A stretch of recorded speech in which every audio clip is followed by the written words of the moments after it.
Hi, my name's Molly Anderson and I work at Richard Anderson on 13 Savile Row. What made me get into tailoring is I'd kind of grown up with it all my life with my dad, but it had always been quite a kind of faraway idea. I went to university to study English and I kind of realised I had no skills, so I wanted to learn a skill. I had to work very hard and convince my dad to see if I could train with him. I think I've always loved making things. I've always been very artistic. I got into fashion a little later in life. I wasn't very confident growing up, so I found it was a good way to kind of express oneself and things like that.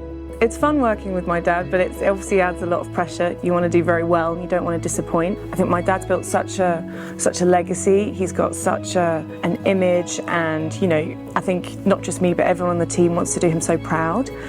I'm Richard Anderson. I started tailoring at 17 years old when I took up a position at one of the most prestigious companies here in Savile Row called Huntsman's. We started Richard Anderson here, myself with my business partner Brian Lishak. We started that in 2000. We moved here in 2001.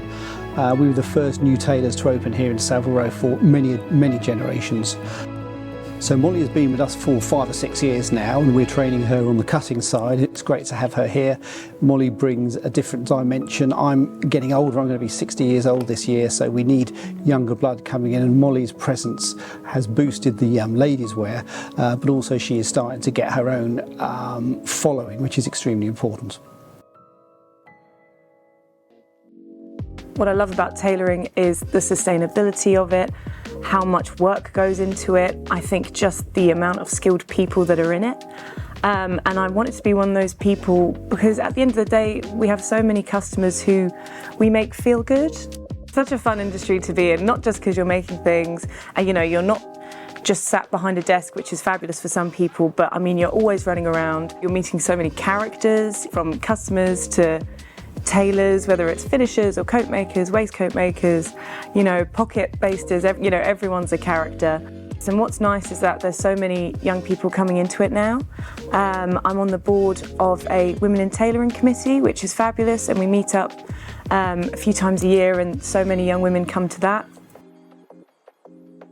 Seeing the cloth production at the VBC mills, I thought it was fabulous. It was great. It was my first time going to one and seeing cloth being made. I think there are some crossovers just in the sense, the attention to detail. I think I noticed there was one bit where these women were trying to find mistakes in the cloth. I just thought that was so great, because we have to do the same here, and everything has to be so on the money.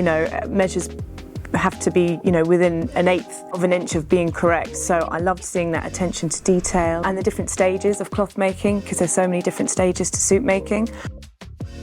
We're all about sustainability here, from the cloth, the materials, to the trimmings, the canvassing. I mean, the reason why I picked this, I love working with flannel. It's so lovely to cut, it's lovely to make. Tailors love it when you give it to them. It's hard wearing, it's not too porous, you can have fun with linings. A lot of the colours are great. I mean, I love it. I love travelling, and I'd like to kind of get to a point where I can confidently have a book of customers who I look after, who are happy. I think that's it at the end of the day. I think an aspiration is just doing the job well and being able to say, I've really worked hard and that I've earned my place here, and I just make some nice clothes for people.